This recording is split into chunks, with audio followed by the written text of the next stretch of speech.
Are you ready to get your fix? Are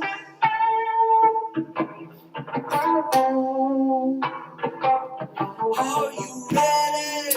Are you ready to get your fix? Are you ready? Are you ready to get your fix? Are you ready? Are you ready to get your fix? Are you ready? Are you ready to get your fix? Are you ready? Are you ready to get your fix? Are you ready to get your fix? With the Wicks here, and welcome to the show on this beautiful Monday, December 27th, 2021. And hey, if you're in Facebook or YouTube, thank you so much for joining me on this lovely hour. You may notice the new fucking decor here. I mean, it's pretty fucking sweet. Can change the colors and shit. So if that's bothersome, let me know. We can change the color, but I'm probably not going to do that. Had to test them out a little bit, see which one worked the best. But wow, this weekend of football was absolutely bonkers. I mean, it was craziness going around. I mean, you have fucking, last night we had teammates fighting each other. One wants to poke him in the face. The other one said, hey, fuck you, and go for the punch. I think he purposely missed, honestly, because, I mean, it was a foot away from him. He definitely could have made that guy, sleep for a couple hours or so. But that was fun. A lot of blowouts happened this weekend. I mean, we got the Bengals taking piece by piece, taking the feathers off the Ravens. Then you got the Chiefs, taking the Steelers and bending them and making them break basically. And last night, okay, it was one of those games where it wasn't a game, okay? I mean, you just had to fucking shut TV off and know that it was over basically after the fucking first half was said and over with. So there's a lot to kind of dive into today. We got to talk about Thursday's matchup because, obviously we didn't do the show Friday. So we got to talk about Thursday's matchup, all of Sunday's games, and then we got to dive into tonight's matchup between the Miami Dolphins and the New Orleans Saints. So we got to get to it. Are you ready to get your fix? So last Thursday, okay, we had the San Francisco 49ers fighting to keep their spot in the playoffs. They're currently in the 6th seed. They stay in the 6th spot as of right now, but that's obviously up for change. Okay, some different things can happen. Like, let's take for instance the Arizona Cardinals. Okay, they ended up losing again. Okay, back-to-back weeks, I believe. They are now 2nd seed in their division, the NFC West division, where the Rams ended up beating the Vikes, taking that number 1 seed in the NFC West. So the Niners come in to try to take on the Tennessee Titans, who look like they might be struggling, but at the same time, they're really not struggling at all. This team likes to win every now and then and is keeping their record above 500, if you will. They're 10-5 after this win on Thursday, where the 49ers ended up losing 20-17 in a pretty big of a nail-biter game over there. So the Titans go to 10-5. The Niners go to 8-7. Now, basically, I think this game goes the other way. If you see there, Jimmy Garoppolo and the 49ers, Deebo Samuel had a fumble. If they keep the ball in their hands, the Niners most likely end up winning this game. At least in my opinion, I believe that is what happens. But A.J. Brown absolutely controlled this entire game. 145 yards through the air, a touchdown, made sure that the Titans were able to hold on at the end of the game for a victory. Ryan Tannehill did his part, only 7 incompletions, 209 yards, 1 touchdown. They still have to figure out the running back situation, but I think at the same time, it's not as worrisome for them because they still do have Derrick Henry on the back burner. Obviously, he's on IR and stuff. They expect him to be ready come playoffs, and the Tennessee Titans are poised for playoffs. They haven't quite made it yet, but they are right there at 10-5. Obviously, one of the teams that you got to kind of keep an eye on because if they do get in the playoffs, that's where they've struggled the past couple of years. That's where Tennessee, goes in and goes out real quick. Okay, they lost to Baltimore last year. I think the year before that they ended up beating Baltimore, moving on to I want to say Kansas City, and Kansas City ended up beating them. So Tennessee has some things to fix, but defensively they're pretty solid. Offensively, A.J. Brown, obviously a freak. It's going to be interesting to see, what happens with Julio Jones after this year, because it doesn't seem as if he's that much of a part of that offense. I think during the entire game, I was like, okay, they're not really using Julio. How does Julio feel about being the number 2 guy, really not getting all the attention? How does he feel about this? And obviously, he probably doesn't feel anything. I think he doesn't care at this point because he's already on the team. He's not going to get cut, because if he gets cut, who's going to pick him up? Who's going to take that money and stuff like that? It's just not going to happen. And for the Tennessee Titans, you're going to want that guy on your team, obviously, to go and make a playoff run, go make a Super Bowl run, if you will. But this game, Deebo Samuel did what he could. It's just, I think, the takeaway battle, the Titans ended up winning that. That's why they ended up winning this game by 3, 20-17. So that was Thursday's matchup. Then we got to go jump in. I lied about Sunday's games. We're going to talk about Sunday's games. But there was games on Christmas. Hope you guys all had a wonderful Christmas. Hope you got everything you wished for and, wanted. Hopefully you guys all, stayed safe and stayed warm and did everything you guys wanted to do during that time. But there was 2 games that ended up taking place on Saturday, or Christmas, if you will. That the first one being the Cleveland Browns taking on the Green Bay Packers. Now, after this game, I sat to myself and I thought to myself, I said, look, Green Bay, and I think I've said this before on the show, is definitely more than, they are poised to make a Super Bowl run this year. They check all the boxes. They got the quarterback. They got the receivers. They got the running backs. They got the offensive line. But one big thing they have, and has been absolutely stellar the past 6-7 weeks now, is their defense. Green Bay's defense is an absolute force of nature, a freak of nature. Rasul Douglas out there, say his name louder, Rasul Douglas. Don't forget it. This man came out of nowhere, makes this team, and flourishes, absolutely flourishes, helping these Green Bay Packers out as they're trying to look forward to the playoffs and look forward to maybe a Super Bowl run in the future. And Rasul Douglas obviously got selected to the Pro Bowl, first of his career, had 3 interceptions before this game. 2 of them were returned for touchdowns. During this game, he had 2 interceptions. How you doing? Keep it moving. Rasul Douglas is an absolute monster for that Green Bay Packers defense. Now, it's going to be interesting to see what kind of happens when Jareer Alexander comes back, is fully healthy. How are they going to use their corners? Are they going to have Jareer and Rasul? Are they going to have Jareer Alexander and Eric Stokes, and then Rasul Douglas, kind of hit or miss? Or do we just see Douglas all of a sudden kind of completely disappear? I doubt that is going to be the case, because you want all those guys on the field at all times, basically, because of the plays they're able to make and the chaos they're able to create there for the opposing offenses. And they did just that for this game against the Cleveland Browns, where the Green Bay Packers ended up getting the dub 24-22, moving Green Bay to 12-3 on the season. By the way, Matt LaFleur is the first coach in the NFL history to have 3 straight 12-win seasons, so congratulations to Matt LaFleur. Super young coach. Nobody can figure out what the hell he's doing. Yes, he does have a franchise quarterback, one of the greatest to do it, Aaron Rodgers. He has Devontae Adams, the best receiver in the NFL, number 1. Nobody's better than him. It's a long shot between Devontae Adams and the number 2 receiver in the league. I honestly believe that. And you can see right there, 10 catches, 114 yards, 2 touchdowns. What more do you want out of Devontae Adams and Aaron Rodgers? This duo is absolutely scary. But then you look on the Browns side. The Browns remind me a lot of the Minnesota Vikings.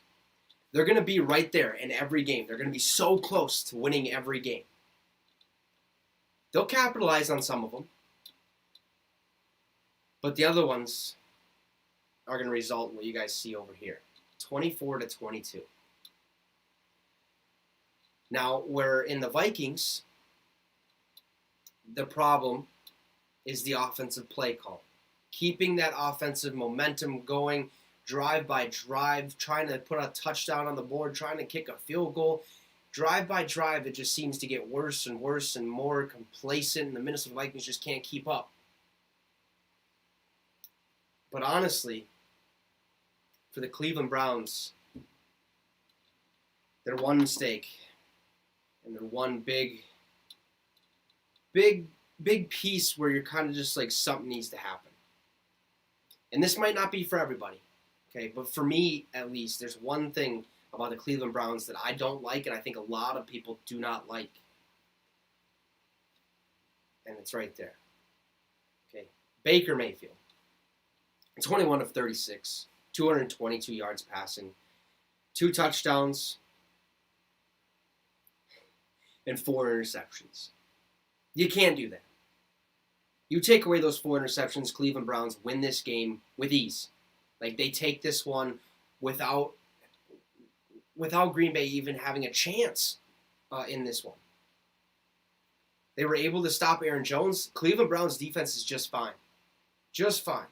Okay, their secondary needs a little bit of help. Logan obviously knows that. Guest host of the show on Fantasy Football Friday. He even said, I think it was after last week's loss, all right, who do we need now?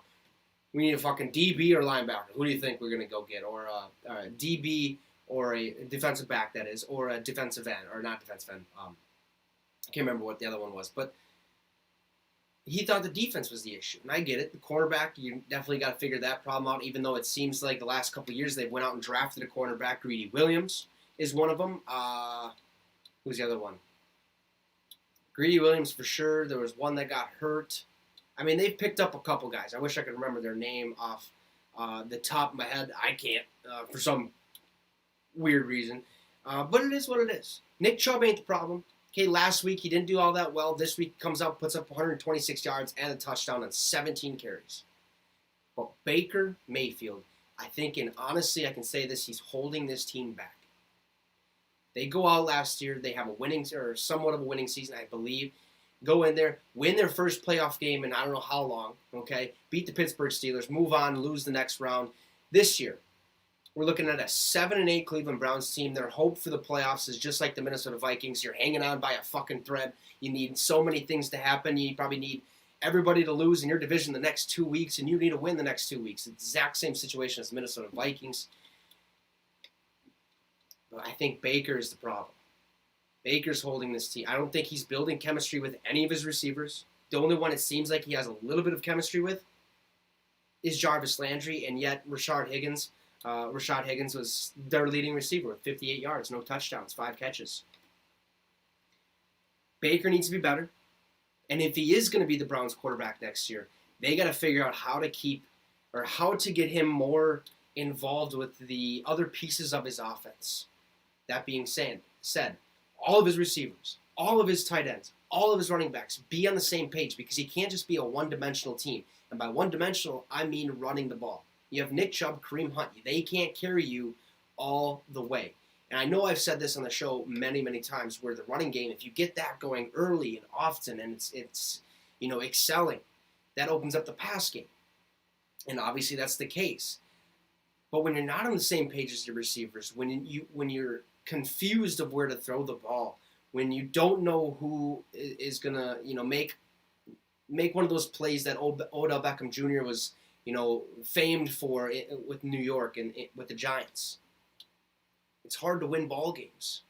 So that makes you a one-dimensional offense. You're just gonna think Nick Chubb, Kareem Hunt are gonna lead you to the promised land. It's not gonna happen, because guess what? Teams are gonna start loading the box, blitzing like no tomorrow, and stopping that run game, slowing it down, causing you to make mistakes, knowing you're going to pass the ball at some point because the running game's working, which means it should open the pass game, so then you're going to make a mistake throwing the ball. He had 4 interceptions. I don't know what needs to be changed there. If Baker's their guy going forward, which I'd assume it's going to be, they need to figure it out. They need to put some things in place for him to really get on the same page as receivers, build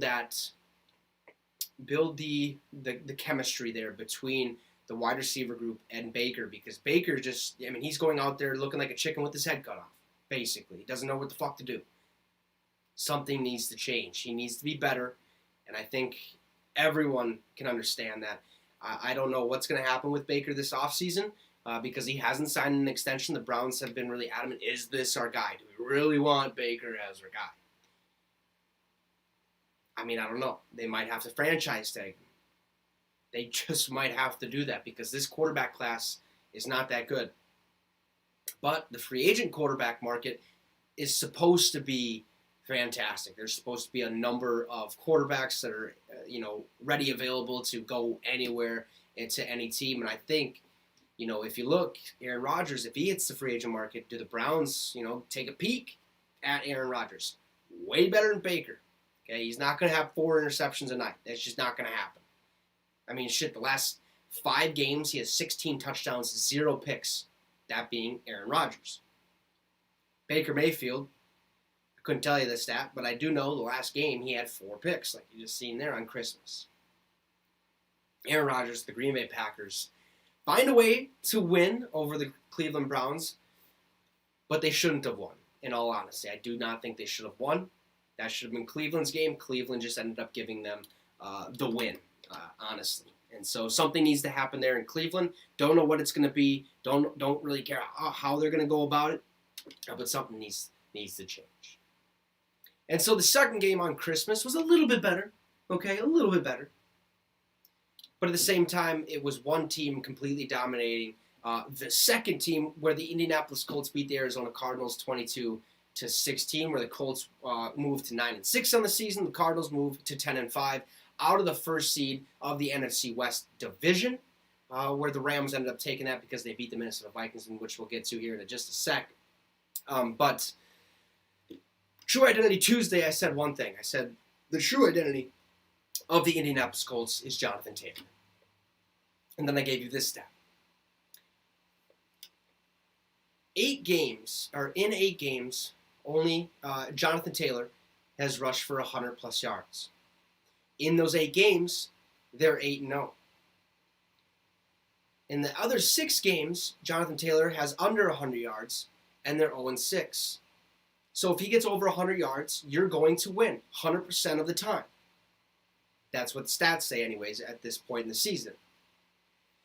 Well, you can see right there, folks, 27 carries, 108 yards. The Colts got the dub, okay? 9 games of this season, Jonathan Taylor over 100 yards. Now, all 9 of them, they have won.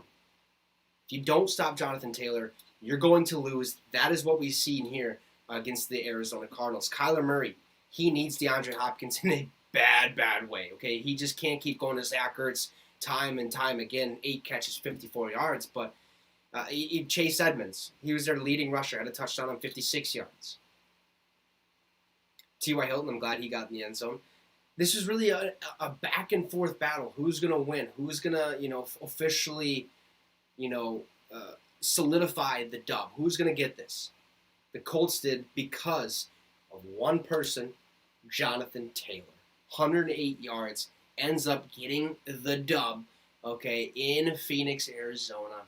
Sorry, Cardinals, but I think John said it best one time on the show where we were making our game picks. He said, I have a feeling the Cardinals, they're on this win streak, but at some point in the season, they're just going to start losing. And when is that going to happen? Well, it's happened right now.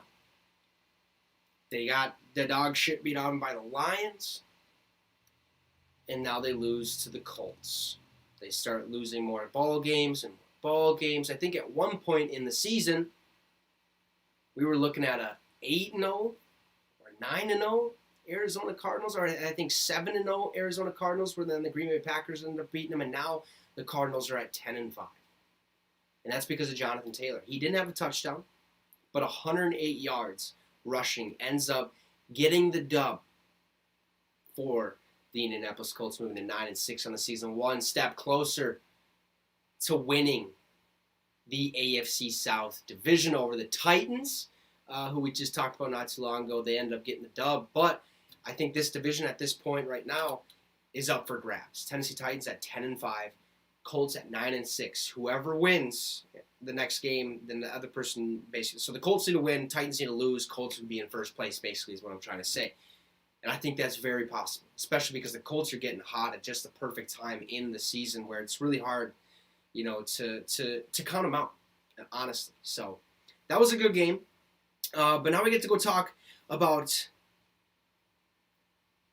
these losers, okay, the Minnesota Vikings, where we really weren't in the game at all against the Rams.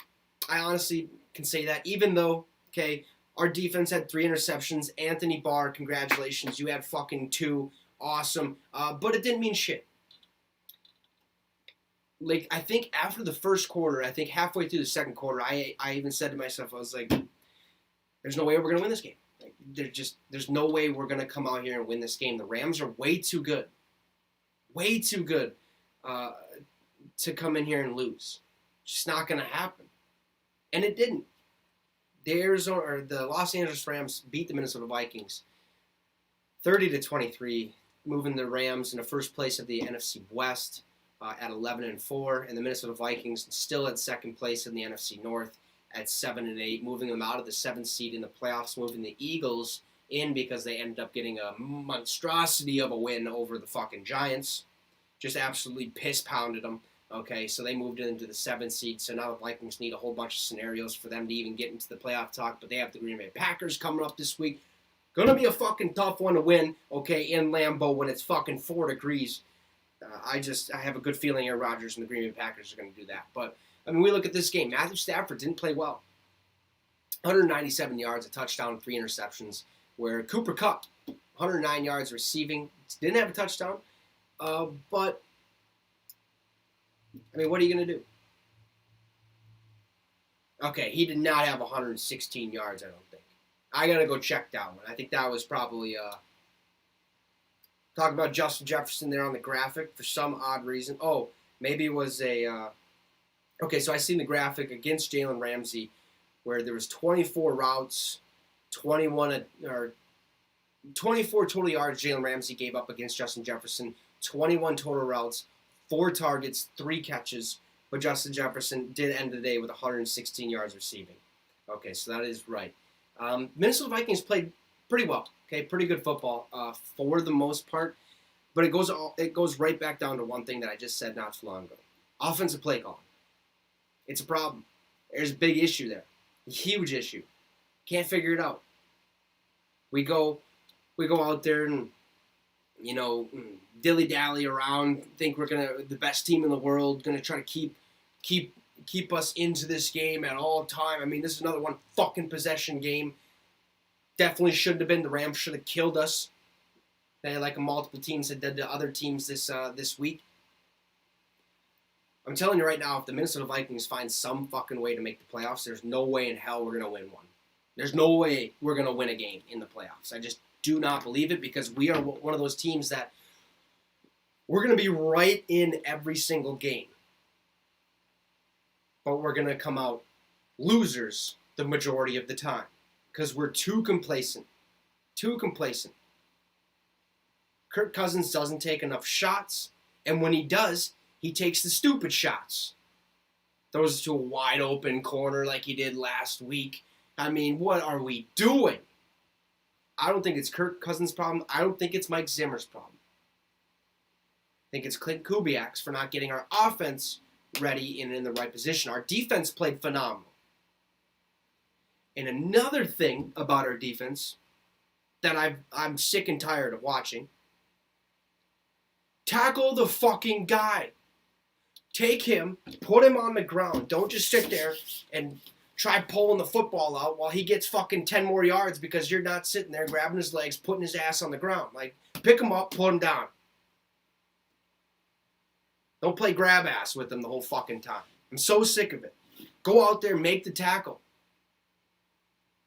It's so frustrating to watch every single time a ball carrier a guy has the ball, runs down the field, our guys meet him, and it's just a little fucking, like, dancing with the guy, doing your curtsy and stuff like that. Like, just fucking pick him up, put him down. Tackle the guy. If he fumbles, he fumbles.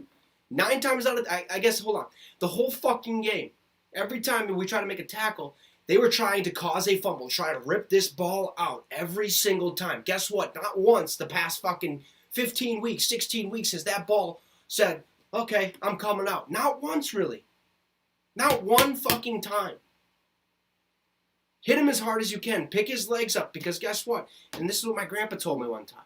My grandpa said, wrap up in the legs. Wrap up the legs. You know why? Because they can't run without their fucking legs. None of them. Nobody on the Minnesota Vikings team decides to go below the waist. Everyone goes above the waist, try to pull this football out, and it's retarded. Excuse me. It's just dumb. Like, do not do that. Like, just make the fucking tackle. If he fumbles the ball, he fumbles the ball. Or go get an interception. Stop trying to be, superhero out there and let him get fucking 10, 15 yards. And that is why we have lost the majority of our games this year by one possession, because we're too busy dilly-dallying around with trying to get the fucking football out of his hands instead of just making the tackle. So he only gets 1 yard compared to 10. This team really grinds my gears, has for the past fucking 23, years of my existence. And I don't know why the hell I chose to be a Minnesota Vikings fan, because I guess, I live in Minnesota. But, can we just please, for the love of God, make a fucking tackle for once? Make a tackle, a sound, fundamental tackle. Head on the upfield side. Hands wrapped around the waist. Pick him up. Drive back, lay him on the ground. But we want to go, make contact, put hands on ball, start aggressively ripping at the ball, hoping he gets out. And then maybe he falls. Okay, maybe he falls. Okay, that's just because he trips up, and there's too many people around trying to aggressively rip the ball out. There's a reason this team has never won a Super Bowl. There's definitely a reason. Okay? It's because we don't play fundamentally sound football. Ever. Get too complacent. Never make tackles the fundamental way. Yeah, we can cause it, turnovers in the interception category. Okay, cool. Have trouble stopping the run. Have trouble stopping the pass. Our defense needs help. But at the same time, I think our defense is fine. There's just a few things. There's a couple things that just really piss me off. Like tackling. Tackle the guy, and you're good. Okay, just tackle the guy. Don't fuck around with the football. If it's going to come out, it's going to come out. Stop giving them 5 to 10 yards every single time they catch the ball. Okay, that's my 2 cents on that game. Now let's move over to the Baltimore Ravens, who had Josh Johnson starting at quarterback because Lamar Jackson and Tyler Huntley end up getting COVID. Okay, everyone's going to get it. 96 fucking players got COVID today. Okay, tested positive, so everyone's going to get it. It's just how it is. Okay, vax or unvax, it doesn't matter. Okay, you're going to get COVID, whether you like it or not. But Josh Johnson went out there and he balled. He played some pretty good football. For the most part, I actually was really, really surprised. I mean, third-string guy, been on multiple teams, or like 16 or 6 teams in the last 4 years or something crazy, or 16 teams in the last 4 years, something just bonkers or something like that in 4 different leagues, I think. The AAF, the XFL, the NFL, and I think the Canadian Football League. I'm not 100% sure on that, but I think it was 4 different leagues. So 16 different teams. You get what I'm trying to say. Like, who would have thought this guy was going to go out there and did what he did? But they ultimately lost. Okay, the Bengals and Joe fucking Burrow. Actually, not just the Bengals. Joe Burrow just beat the dog shit out of the Baltimore Ravens here. 41-21. Joe Burrow with 525 yards passing, 4 touchdowns. You can't stop it, so you're going to lose. I mean, that's just, sorry, that's how the cookie crumbles, okay? I mean, no turnovers from anybody on his team. And you had a couple from Baltimore, okay? Mark Andrews did what Mark Andrews does best. He's the 3rd best tight end in the NFL in my eyes. I still have Travis Kelce, George Kittle above him. Darren Waller has moved from the 3rd slot, probably down a couple slots, because Mark Andrews just continues to be the heart and soul of that Baltimore Ravens team without Lamar Jackson. I mean, he goes out there and makes ridiculous catches, makes touchdowns look easy. Okay, 125 yards on the day on only 8 catches. Just phenomenal. And then Joe Mixon had himself a day, both receiving and rushing. But Plain and simple. I mean, look at T. Higgins, 194 receiving yards. You can't. They had no possible way of fucking stopping the Bengals yesterday. No possible way at all. The Bengals just absolutely steamrolled the Baltimore Ravens, moving to 9-6 on the season. The Baltimore Ravens move to 8-7. Okay, this is just an absolute dog beating. Okay, this is just a piss pounding of a game, and the Bengals prove why they're not a team to mess with. This is a team that's looking to make a playoff run, a playoff push. They're currently the number 1 seed in the AFC North. Okay? Don't take them lightly. At the beginning of the season, everyone was kind of writing the Bengals off. This ain't a good team. They come out, they barely beat the Minnesota Vikings, then they go out the next week, they win again, I think against the Pittsburgh Steelers or something like that. So they're a team that when they get going, it's hard to stop, and they have found all the right pieces at the right time. But it'd be really interesting to see what would have kind of happened if Jamar Chase wasn't on the team. And I guess with 194 receiving yards from T. Higgins, it probably wouldn't matter too much. But Joe Burrow is a fucking guy, okay? After suffering that gruesome injury last year, I believe in like week 4 or something stupid like that, coming out this year and absolutely balling out. Good for Joe Burrow. Good for the Bengals. Get that 41-21 ass whooping of a W. Okay, so that was a pretty good game. But then the other game, another game we got to talk about here. The Buffalo Bills traveling to Foxborough to take on the New England Patriots at Gillette Stadium. And let me tell you, the Bills got the last laugh, okay? I mean, 33-21. The Bills win 9-6. Or not 9-6. They win 31-21. The Bills move to 9-6 in the season. The Patriots still move back to 9-6 on the season as well. But what this does is the Patriots were in first seed.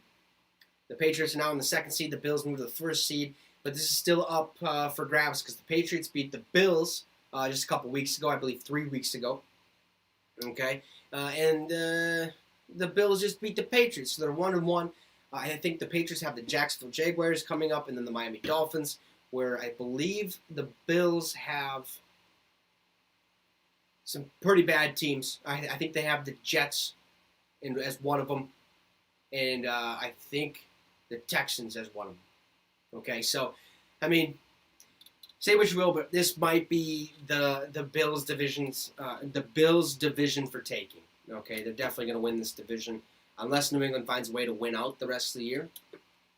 But it'll be interesting because they have the Dolphins, and I think they already beat the Dolphins earlier in the year when the Dolphins were on that 7-game losing streak or whatever. So this is a good game for the most part. This is just a dominant performance from Josh Allen in that passing attack, in which that's their true identity, in which I said that I don't know how many weeks ago. But Josh Allen, 314 yards, 3 tutties. Isaiah McKenzie came out of nowhere, 125 yards and a touchdown. How you doing? Keep it moving. But Damian Harris really gave New England hope. All 21 points were scored by Harris, 103 yards, 3 touchdowns on 18 carries. He literally carried this team to potentially having a chance to win it. There was never really a chance, okay? The Buffalo Bills defense made Mac Jones realize that, hey, you probably should stick to the run game, okay? Last game you had 3 passing attempts, 2 completions. You won because of the run game. I probably should stick to that, okay? Because you tried passing in our defense? I don't think so. We're going to pick the ball off. We're going to see how you're doing. Keep it moving. We're going to get the dub 33-21. Take the first seed in the division. And see you later. We're going to the playoffs. So we'll see you possibly in the playoffs as well. This is a pretty solid game, though. This is just one of those games that makes you realize that, oh, okay, New England might not be all that. They're a good team because of Bill Belichick. But they have some things to work on. The passing game, okay, Jacoby Myers, he's trying to do his thing. N'Keal Harry, he wants to trade. He has really been non-existent Hunter Henry, gone. I don't know what's happened with him. Jonnu Smith, I don't know, where's he, what's Kendrick Bourne, I don't know. Nelson Aguilar, I don't know. So, 33-21. New England took a beating. It is what it is. Okay, they'll figure it out, though. I think they're both these teams, the Bills and the Patriots, are going to make the playoffs. I honestly do believe that. So we'll see what happens. I mean, I got the Bills, the Bucks going to the Super Bowl, but at this point in the season, it'll be interesting to see kind of what happens next. We had a blowout, one of the very many blowouts that happened this week, where the Houston Texans said, "How's it going, Chargers? You want to come to our place, huh? NRG Stadium. You want to come here and try to beat us?" I don't think so. I don't think so. So the Texans decided to beat the shit out of the Chargers, 41-29. Davis Mills, have yourself a fucking day. I could not believe at one point in this season that Davis Mills was, I guess, he fell in the draft because he went to Stanford, wasn't one of the highly anticipated college recruits or whatever coming out of college, that is. So he really wasn't going to get a chance, and then Tyrod Taylor gets hurt. Davis Mills gets to step in. He does okay. He has a couple rocky games. Then he starts balling the last couple weeks, and look at this, 254 yards, 2 touchdowns. Coming out of high school, I did not know this, thanks to George, she told me, he was the number one or one of the top 5 quarterbacks in all of America to get recruited to a college team. And I do believe that this guy is going to be a franchise quarterback for some team down the road. I do honestly believe that. This guy's an absolute baller. He does what he needs to do. He gets the dubs when he needs to get the dubs. He's on a team that's kind of struggling, obviously, with COVID and all the injuries and the head coaching position and the Deshaun Watson situation, all this stuff. It's a team that you really don't know what the fuck's going to happen. Okay, and Davis Mills has found a way to lead his team to victory over the Chargers, who desperately needed this win, couldn't get it. Okay, the Chargers are one of those teams that are really rocky as well, like the Minnesota Vikings. They're going to be in a lot of games, but there's a lot of miscues, there's a lot of turnovers, there's a lot of sloppiness kind of taking place over there in the Chargers organization. Time management, stuff like that. Justin Herbert, he had one of those games. Every quarterback's going to have a shitty game, and that just happened to be his there. 1 touchdown, 2 interceptions. Keenan Allen didn't do nearly what I thought he should have done. He was, hold on, let's look at Rex fucking Burkhead.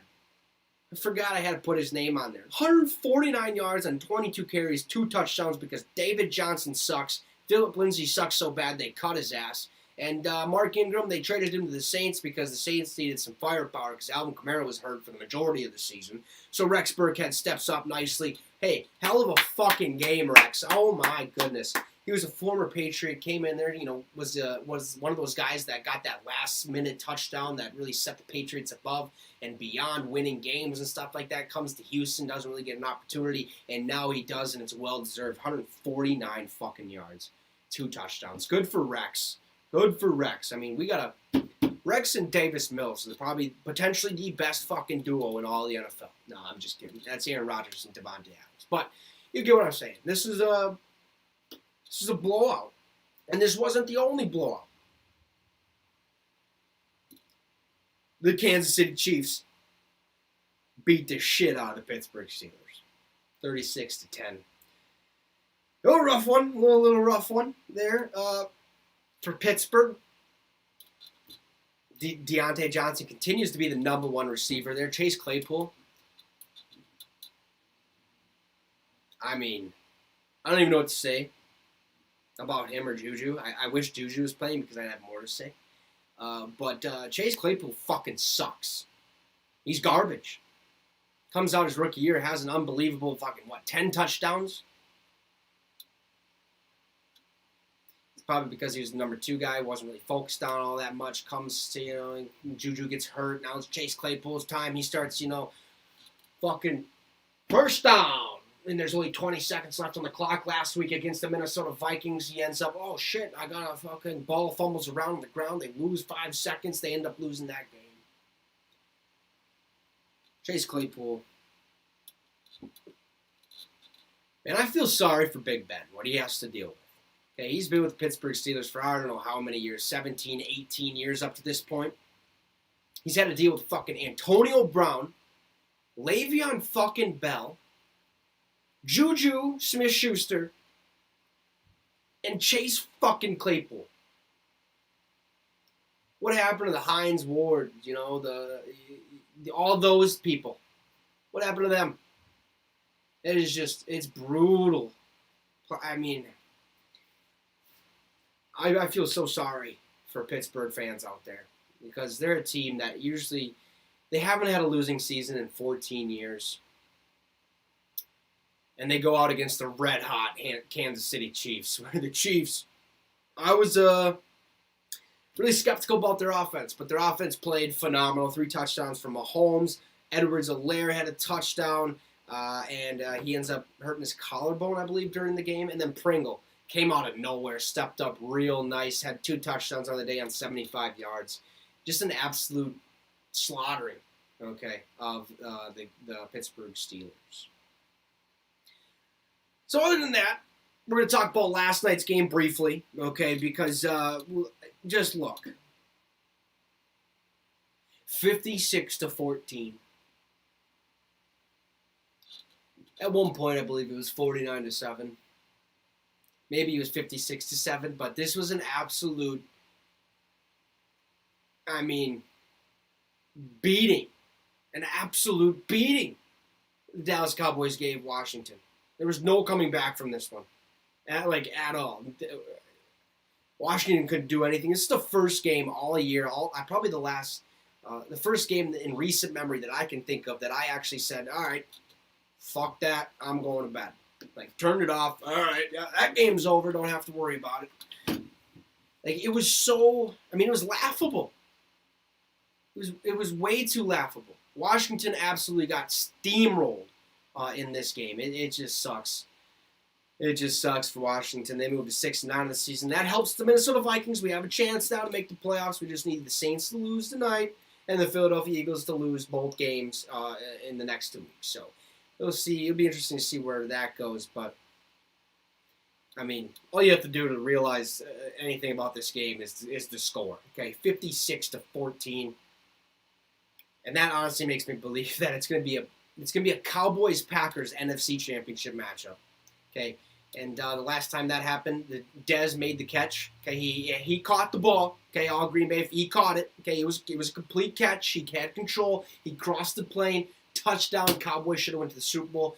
But it is what it is. Packers ended up getting the call, going their way. Typical, right? No, I'm just kidding. It happens, and they go on to win the Super Bowl. So let's see what happens. Last time that happened, Green Bay won the Super Bowl. So I think that's a good scenario that might play out again. Cowboys absolutely beat dog water out of the Washington football team. So now a quick look at the other games around the league where the Falcons ended up beating the Lions 20-16. I didn't think that should have happened. Cordell Patterson just had a day, so good for the Falcons. Then you got the Tampa Bay Buccaneers just pissing all over the terrible Carolina Panthers. Don't know who the fuck's going to be their quarterback. Cam Newton ended up getting benched again. Okay, 0-13 in his last 13 starts with Carolina. He's not the guy.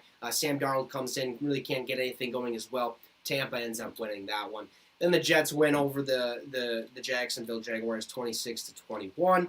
Not much to say there other than Jacksonville has a problem. Okay, Bears get a close victory over the Seattle Seahawks 25-24 with Nick Foles leading the drives, leading the whole game. Okay, for the Bears, getting that dub over the Seattle Seahawks, sending the Seattle Seahawks to their first losing season under Russell Wilson, I think. Or that was maybe last week, but you get what I'm trying to say. Then the Eagles, okay, pounding the shit out of the Giants, 34-10. Eagles moving to the 7th seed of the playoffs. It sucks for us as Minnesota Vikings fans, but it is what it is. And then the Raiders got the double for the Broncos, 17-13, and the Raiders are starting to pick up some heat. So good for those teams, and that's pretty much the whole slate. But tonight, we have a pretty decent matchup with the Miami Dolphins taking on the New Orleans Saints, in which currently the money line is -165 for the Dolphins, +140 for the Saints. -3 or the Dolphins are favored by 3 points in this one, with the over-under being at 37.5. So on Thursday, we made our game picks. Me, John, and Logan all are going with Miami Dolphins because Ian Book, former Notre Dame quarterback, is getting the start for the Saints because Trevor Siemian and Taysom Hill both out with COVID-19. And they aren't the only two. Literally, the whole fucking Saints team basically is out with COVID. It feels like they're missing multiple defenders. Quan Alexander, Marcus Peter. Let me go look real quick at this tweet, and I'll read you guys just the list of Saints that are out for tonight's matchup. So both the quarterbacks, obviously, not Ian Book because he's getting a start. They're missing offensive tackle Ryan Ramczyk. Linebackers, Demario Davis, starter. Quan Alexander, starter. Caden Ellis, not a starter. And then safeties, Malcolm Jenkins, starter. JT Gray, Jeff Heath. Tight ends, they're missing Adam Trotman, starter. Tight end, Jawan Johnson, one of the starters. Defensive end, Carl Granderson, he gets in there. Jalen Holmes, okay. Defensive tackles, Christian Ringo, Malcolm Roach, James Carpenter. Offensive tackle, Jordan Mills, Gerald. I mean, they're missing everybody. They're even missing some coaches. Miami is really not missing anybody. They're currently on a 6-game win streak at 7-7 on the season, looking to go to 8-7, keep that win streak up. They're the first team in NFL history to have a 7-game losing streak and a 7-game win streak in the same seasons. I will take the Dolphins like I already had last Thursday. So will John, so will Logan. This is going to be a fun game, but Miami's ultimately going to walk away victorious. That over-under seems about right, but I feel like it could go a little over 37.5 points. So that is going to do it for today's show. I hope you guys all had a great time watching, listening, whether that be on Facebook or YouTube. If you're on YouTube, hit that subscribe button because we're only going to get better as we go on. I'm going to get a mic soon. I mean, this whole thing is going to be fucking awesome, okay? But go enjoy the rest of your night. Watch some Monday Night Football, Dolphins Saints. Going to be a good one. No Manning cast tonight, so the regular one will be on. But enjoy that. Have a great one. And you guys just got your fix with a Wicks. Appreciate it. Have a great one.